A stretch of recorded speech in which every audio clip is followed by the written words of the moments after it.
Hey guys, it's Laura Styles, repping Hot 97 in New York City. And of course, I had to snatch up Nick and force him to do a Hard Knock TV with me. Hope you guys like it.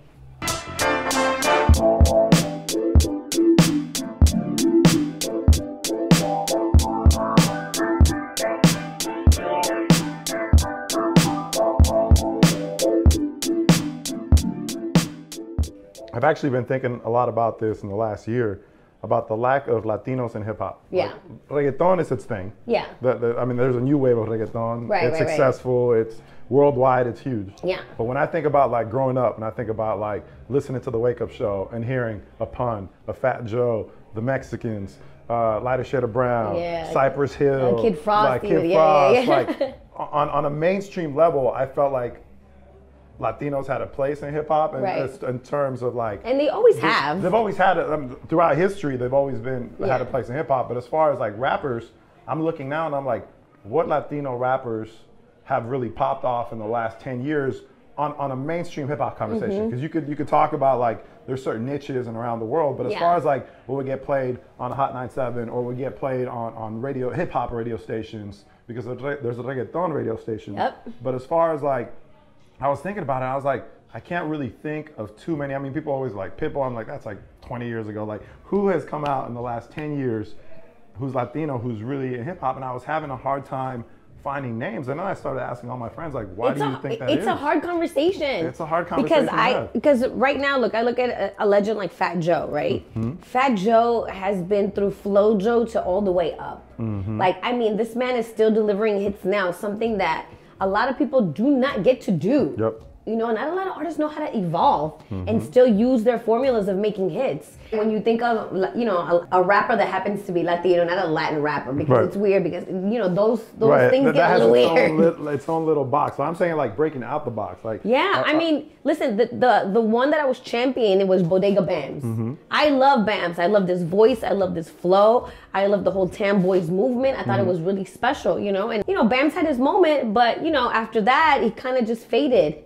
And, you know, right now we have like a Little Pump, right? He's Mexican. Okay. Doesn't necessarily rep that he's Mexican. Right. And, you know, and then like a Tekashi 6ix9ine. I think he might be Mexican too. Okay. I think he's Latino too. We got Cardi. We have Cardi, we have Cardi B. But in the last 10 years, like, I can't think of like, and I'm like, we're one of the #1 consumers. Yeah. Like, we show out, we're expanding as a population. Yep. But I was like, why are we not in front of the mic? Like, what are the stumbling blocks? Is it the labels? Is it because we don't see ourselves as rappers? Yeah. There's not a new generation that wants to be rappers. Like, I'm trying to like pinpoint like where is that gap, because our generation is having kids. Yeah. There's a lot of people who should be able to follow the line, who grew up like, whose parents grew up listening to Pac or Biggie or whatever, who should be in line to be the next generation of rappers. But I'm like, I'm just not seeing it on a mainstream level. And I'm like, because you have people like Residente, for example, Calle 13, huge, especially in South America. Yeah. Obviously, he doesn't rap as much in English, so like I can understand that. But there's lots of Latinos who speak English where that shouldn't necessarily be a stumbling block. But I couldn't put my finger on it, and I was like, all right, we got to have this conversation. It's weird, right? Because I feel like, and this is something that somebody like brought it to my attention, and I never really thought of it like that. But a friend of mine was like, you know, sometimes people like to feel a connection, right? And sometimes as soon as certain Latinos start, you know, like representing too hard, it kind of alienates everyone else, right? For example, I know he was like fatty, but a Chingo Bling, right? He was really like, you know, I don't even know, like he had his whole like, he was Mexican, really Tex-Mex, and that's what he was repping. Yep. Most people couldn't identify with that. They thought it was like, oh, okay, but he's over there. Right. Like, we're not really messing with him because he's over there, right? My counter argument to that was like, Pun had Puerto Rican, Boricua, Moreno. Like, it's like, it can work in a certain manner. And East to West Coast, we loved him, right? But was it because it's like he repped the Bronx and that was the birthplace of hip hop and it was okay because it came from New York? Like, there were so many things. Like, New York is hip hop culture, right? So everyone embraces it, but not a lot of people. It takes people a while to embrace the South. For a long time, people were like, that's what they do over there, right? You know, and I'm talking about 90s and 2000s, for sure, because you know now it's completely different. But it took people a while to digest it, to be like, go to different places and saw how hip hop was consumed and how they put it out. But I do not understand. Okay. Like, I have a lot of, like, I tell women, I want more women in hip hop, period. That's my next question. I was like, it's Latinos and women. Yeah. I'm like, when I worked at record labels, I used to get this from executives all the time. They're like, men don't want to hear women rap. And I was like, that's kind of bullshit. Because if you think about it, Lauryn Hill sold a gazillion albums. Hello. So it's like, my whole thing was like, Lauryn Hill was the best one out of that group. I mean, hands down. Shout out to Wyclef, but incredible. But as far as a rapper, right? Of course, we're talking about rapper. She was the best rapper in that group, for sure. And when I was at Sony, I was like, so we'll sign 3 women rappers. 1 doesn't take off or 2 doesn't take off. We're signing 100 male rappers. Yeah. 70% of them don't even make it. So it's like, it's just a percentage. Like, we're not signing enough women to give it a chance for somebody to succeed. But back then, the theory was, well, men don't really want to listen to women rap. Yeah. And it's like, obviously, people want to hear Lauren rap. People want to hear Cardi rap. I was having this conversation with Remy, right? A lot of times they were like, even my friends who work behind the scenes, they said, women, it's too much. You know, you have to worry about their, stylists, makeup artists. I was like, that sounds like a bunch of excuses. It's a bunch of excuses. Like, not everybody is high maintenance. Look at a woman like Rhapsody, right? Mm-hmm. Rhapsody has bars. And a Grammy nomination. And a Grammy nomination. She's incredible. But it's like, why isn't Rhapsody getting commercial play? Like, I know I brought it up, like, what about rap? Yeah, we'll play it on my show, but I don't hear anybody else playing it. Right. And it's weird. And I really do not understand why we're still dealing with this shit today. Like, why are we still dealing with it? Like you said, Cardi is a perfect example. This woman did everything herself. She created her own brand, her own character, proved that she was loved for who she was. Anywhere you go, you hear it. As soon as Bodak Yellow hits, every man, woman, and child is rapping. You know what I mean? These is bloody shoes. Everyone is saying it. So, it's crazy to me. I feel like it's a microcosm of what we're dealing with in society in general. Yeah. I mean, it's the Time's Up movement, the Women's March. It's like, the issues are there. They're systematically embedded into certain things, whether it's, the workplace or whether it's Hollywood or whether it's whatever. But it's like, I feel like now is the time to have these conversations. Yeah. For a long time, they were had behind closed doors. They were having the cameras were off because people were like, I don't really want to say that on camera or whatever. Well, let me tell you this. As a woman, now that we're having these conversations, one, in my show, I'm the only woman in that room, right? One of my producers was like, oh, I'm so over this, Again, someone's accused. I was like, well, how do you think we feel? I was like, we've been having to deal with this shit forever. And we've had to put it away and act like, okay, let's not bring it up to make anybody uncomfortable. Mm-hmm. So we've always felt uncomfortable. And that's to learn how to hide it. Mm-hmm. It's like, every woman I know that's in the industry has been a victim in some form, right? Like, one of my first radio jobs was the best, and I was sexually harassed by my PD. And to the point where I quit. And back then I was like, okay, look, I'm 25 years old. I don't have money to, I'm barely making ends meet. I don't have money to get a lawyer, and God knows I'm going to be, in some crazy lawsuit, and then I'm going to be the problematic woman. No one's going to want to hire me. And I was like, you know what? I'm just going to go. But that's the mentality that a lot of women have, and they have to deal with it, And now, in retrospect, I'm like, maybe I should have said something, because now, and I'm pretty sure it happened to other women after I left, But that's why, like, when people tell me, like, it's annoying, I'm like, yeah, I know, but it's been annoying for us for a long time. Mm-hmm. We've had to deal with it for a really long time. And it's interesting because the more I talk about it with my peers, I have more and more women, like, confess, yeah, it happened to me too. And it's insane how many women and I know, like, have been, in some shape or form disrespected and abused. It's crazy that that's become part of the job, because it shouldn't be. I am blessed to work with amazing men who, like, protect me, right? They see it right away. Let's say, as an artist is making me uncomfortable, I have to make sure that I turn this person down and not make him feel uncomfortable. Because egos are sensitive. So it doesn't ruin the relationship in the room, and doesn't ruin the opportunity for us to, like, work together. How crazy does that sound? It's insane. Yep. And it's happened to me numerous times. And I'm sure it's happened to plenty of other women, and it happens all the time. So that's always been I was like, you know what? I mastered on how to turn somebody down, but still make sure that they feel okay, so they're not embarrassed, So, I'm really happy. Like, I've been marching at the Women's March.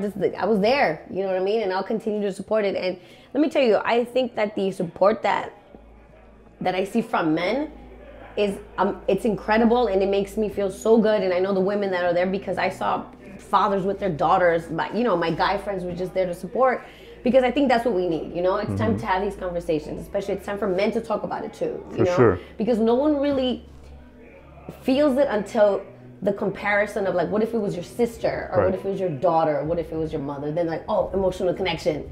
Oh wait, I don't like this now. You know what I mean? Okay, now it bothers me. Now I'm angry. So but yeah, it's a very special time. But I love the fact that everybody's in. You know what I mean? That everybody's like, yes, we're here, we're standing by each other. So it's a really powerful thing. One of the things that I was really thinking about, I was driving home from the Women's March in LA. Yeah.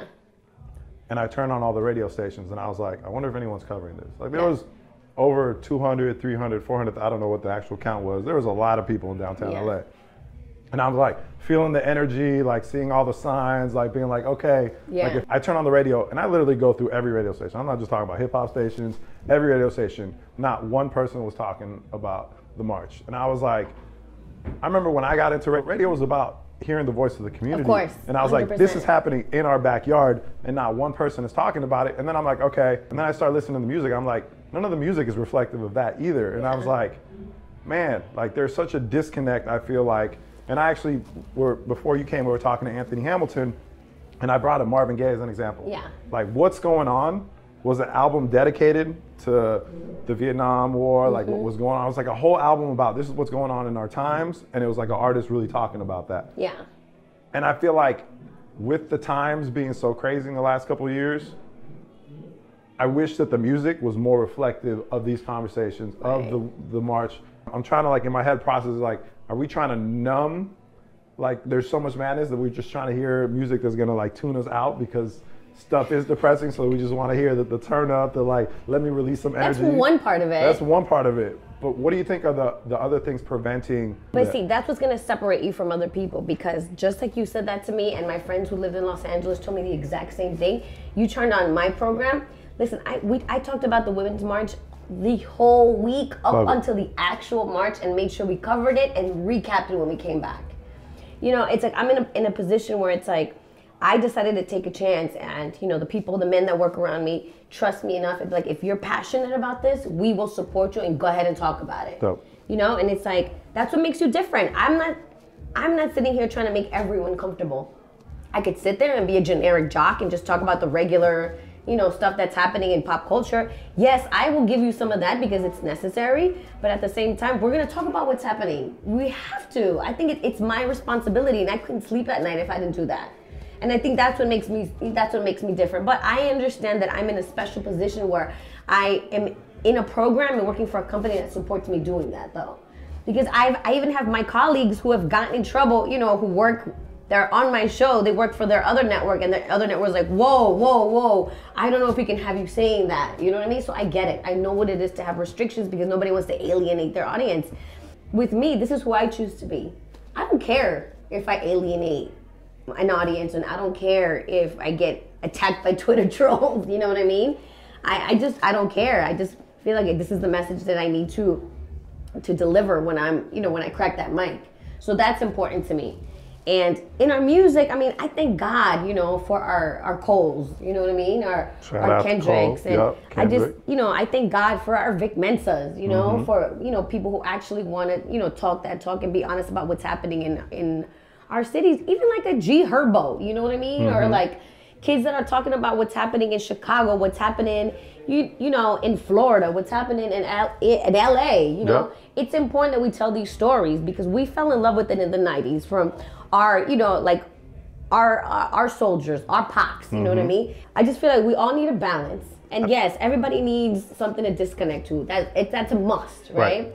But I think that a lot of the younger artists are scared to deliver certain messages in their music because I feel like that they only want a certain type of formula. They all want to be, Gucci gang, Gucci gang, Gucci gang. And they feel like they need a certain trap beat, they need a certain look, you know what I mean? Right. So I just think that some of the younger artists, some, not all, because we have great ones, are just kind of scared to deliver those messages. And it's sad because more than ever, I feel like you should fight to like be an individual. Shout out to Cardi B, because even though her music doesn't represent it, what I appreciate about her is she did take the VMA moment to be like, cap. If you stand with us, if you kneel for us, we'll stand. Yeah. I don't even think like in her own way. In her own way. Yeah, like yeah. I think that's all it takes. Like it doesn't have to be like I need 12 tracks on your album. Right. What's going on?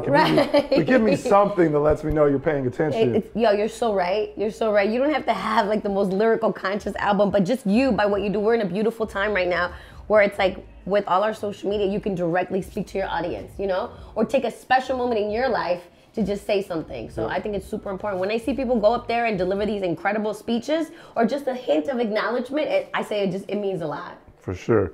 I know we're getting the wrap-up sign. Yeah. We could talk for hours. I know. We're going to have to continue next time you're in LA. Yes, man. Yes, we could totally continue. And, you know, every time me and you get together, we just go. No, it's amazing, man. It's amazing. I love what you're doing. This is super dope. Thank you for coming on. Yay. I always appreciate you. And we're out of here.